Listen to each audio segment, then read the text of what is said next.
Have you ever sat down to do something for 5 minutes and then looked up to realize hours have passed? Your coffee is cold, your phone is buzzing, and the sun has set. That is hyperfocus. And for many ADHD and autistic brains, it's both a superpower and a struggle. Today, we're going to unpack what hyperfocus really is, why it feels so different from ordinary concentration, and how it can shape our lives for better and for worse.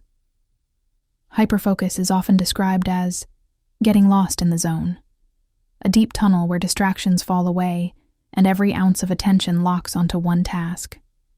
It's not the same as flow, because flow is usually chosen and cultivated. Hyperfocus often happens whether we want it to or not. It can show up while gaming, coding, drawing, researching, or even cleaning. And once you're in it, pulling away feels almost impossible. On the gift side, hyperfocus can lead to bursts of creativity and productivity that feel unmatched. Many artists, musicians, scientists, and entrepreneurs credit these intense periods with their breakthroughs. An ADHD designer might stay up all night building a concept no one else imagined. An autistic writer might map out an entire world in a week of single-minded work. In these moments, hyperfocus isn't just helpful, it's extraordinary. It allows neurodivergent people to compete in a world that often misunderstands them by producing brilliance in concentrated bursts. But here's the challenge. Hyperfocus doesn't always choose a productive target. Sometimes it latches onto video games, social media, or small tasks that spiral into hours lost. It can pull energy away from deadlines, relationships, or even self-care.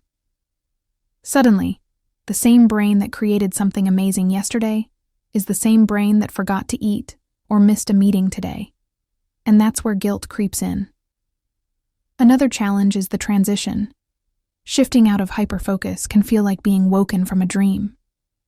The outside world feels jarring, conversations feel intrusive, and even basic needs like food or rest are easy to ignore. That's why people around us sometimes get frustrated, thinking we're ignoring them, when really we're locked in a mental state that isn't easy to exit. So how do we work with hyperfocus instead of against it? One strategy is awareness. Naming when you're in hyperfocus and noticing the pull can create just enough pause to check in with yourself. Timers, alarms, or accountability buddies can be lifesavers. Setting up cues like standing breaks or hydration reminders may sound simple, but they're often the only way to protect your health while your brain is chasing an idea. Another strategy is direction. If you know hyperfocus will show up, try to steer it toward things that matter most. Build your environment to make it easier to focus on meaningful work, not endless scrolling. And when hyperfocus lands on something joyful but unproductive, give yourself permission to enjoy it, because joy is just as valid a use of focus as output. There's also a relational side. Hyperfocus can make neurodivergent people seem inconsistent, brilliant one moment, distracted the next.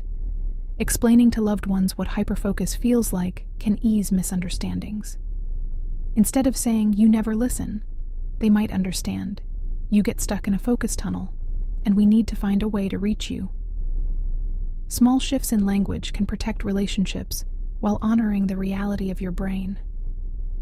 At the end of the day, hyperfocus is neither purely a gift nor purely a curse. It's both. It can help us thrive, create, and imagine beyond limits. And it can derail us, isolate us, and exhaust us.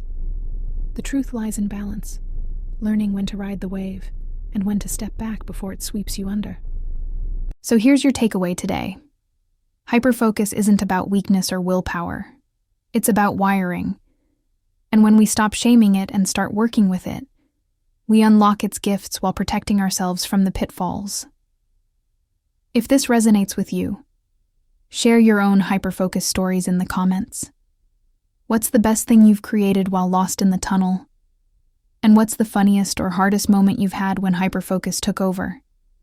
And if you want more insights like this, grab another coffee 5 with me tomorrow.